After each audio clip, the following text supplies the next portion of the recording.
Hey guys, welcome back to Only Hands. For this session, I'm back at my local poker room to play 1-3, buying in for $500. Let's get straight to the hands.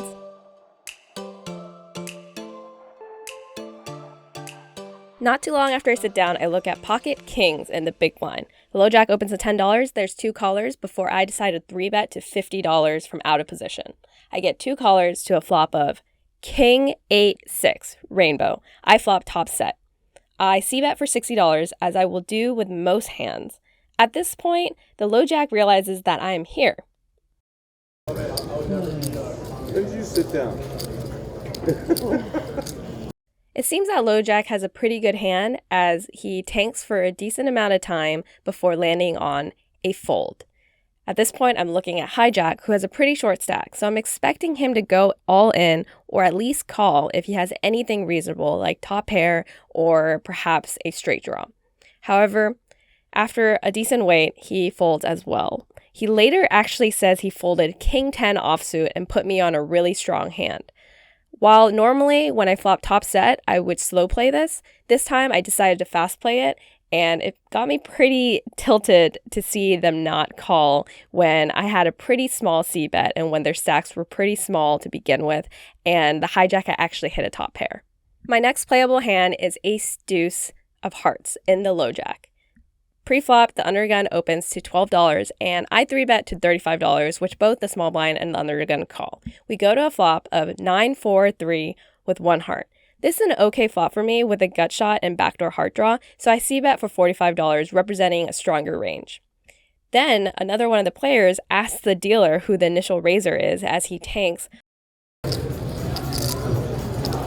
the initial raiser, you? Before eventually calling. The dealer actually during this time just stares back at him when he's asking because he knows he's not supposed to say anything, and I make solid eye contact with him, telling him that it would be unwise for him to say anything. So eventually, the small blind calls and the undergun folds. The turn is a king of spades, and it's a higher card, which is favorable for me as I'm representing a strong range, so I decide to bet again. When small blind checks to me, I put on more pressure with a bet of $65. He says he believes me and then folds. I believe you. I believe I played this really well with the way that I represented a strong range and wanted to make note that this was a good play for future reference. The next hand I play is Queen 5 offsuit, which isn't normally a hand that I play. It's on the button and I'm curious, so when there's a couple of limpers, I decide to open to $15. I get 3 callers, which isn't a great start for what I'm trying to do. The flop comes king high, and I completely whiff this flop, which honestly serves me right. Nobody should be playing queen 5 offsuit. We all check it down, and we go to a turn that checks to me again. And since I was a pre-flop aggressor and in position with no better on the flop, I decide to bet $20. It seems everyone thinks I only bet strong hands, as one of my opponents later tells me to show him my ace-deuce, which I clearly don't have. Show me your ace-deuce. Come on. Show me your ace-deuce. Queen. A whole orbit goes by, and I get ace-7 of diamonds on the button. I open to $15 in position, and I get 2 callers. On this flop, I flop top pair and a backdoor diamond draw, so I continue to bet for $35, and they both fold, and one guy says that they thought I had an overpair. So it's fine, I was doing great anyways, it was a good flop for me. However, the impression that my opponents have at the table of what I'm doing is really interesting, as they're being really talkative and telling me exactly what they think I'm representing. I think that's really important to keep in mind to realize what my table image is and how my opponents see me. There's a nice overpair. The next hand I play is King Queen of Diamonds from the cutoff. The under the gun opens to $12. This is a really pretty hand, so I decide to 3-bet to $45. The under the gun calls, and we go heads up to a flop of 5-5-4. I c-bet for $50, and the under the gun folds. Clearly, I can do nothing but win right now, and I'm just trying to remind myself not to get winner's tilt and to control my playing and control my range. That's great. The next hand I play is Jack 8 of clubs from the small blind. This is definitely a hand worth mixing it up with, so when the cutoff opens to $12, the button calls, I decide that I want to 3-bet. I raise the price to $45, which effectively isolates the button as the cutoff folds, who was the original pre-flop aggressor. The flop comes Queen 7-3 2 spades. I completely whiff this flop, but I decide to continue my aggression and let the opponent tell me when he has a strong hand. So I decide to c-bet for $50, but the button promptly jams for $150. It's pretty easy to let it go, and he shows King 6 suited for a flush draw, which was still way ahead of me, and I would have needed to bank a Jack or an 8 to beat him, and not of the spade variety. So I'm glad that I played it this way, but this was a little bit annoying that I lost as much as I did in a hand where I had nothing. I would say the last hand sort of contributed to my mentality, which led to this hand, where I have 6-4 offsuit on the button. There are 2 limpers to me, and I open it to $12, getting 2 callers. The flop is 7-6-2 rainbow. I flop a gut shot and second pair. I c-bet this for $10, and I get check raise by under the gun to $40.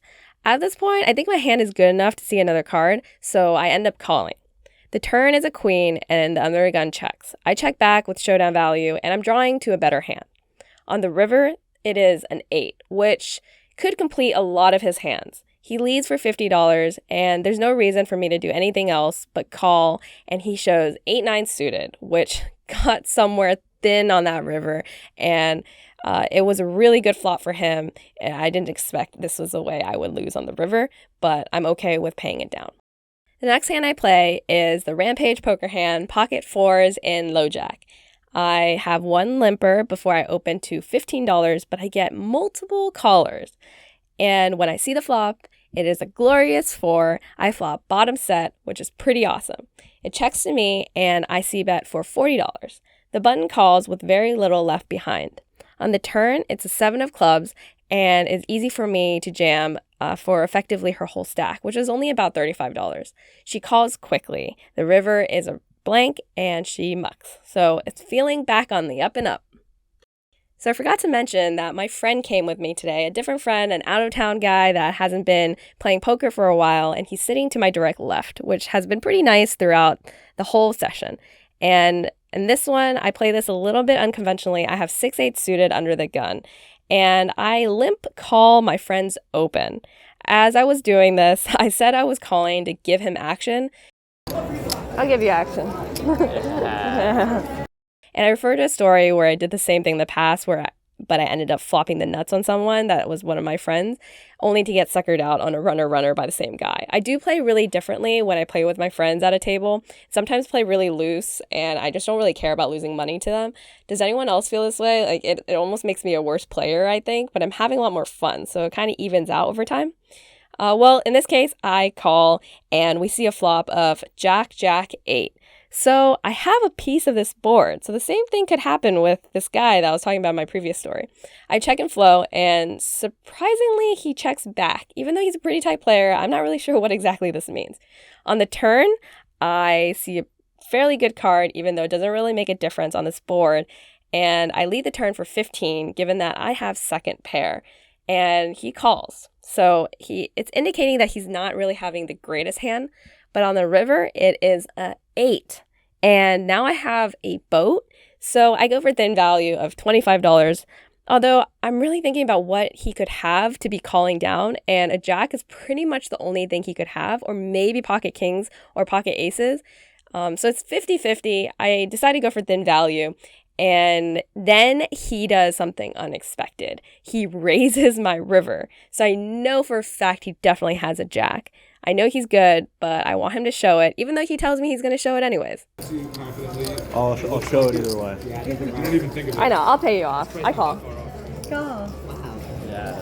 Oh, so I call, and I am so surprised when I see him flip over not 1, but 2 jacks. Great job, man. I'm really happy for you. Wish it was someone else. Thank you. The next hand, I look down at pocket kings again, this time from the button. Pre-flop, It's pretty standard. I 3-bet and then I get jammed on, so it was pretty much an instant call, especially since the lady who was from the previous hand, she was really short stacked. But the run out shows an ace, and it turns out the lady had ace-4 suited, and now I'm pretty sad, but it's okay. This happens. Yeah, not the greatest. The next hand, I have 9-6 of clubs in the small blind. There are multiple limpers, so I open to $15.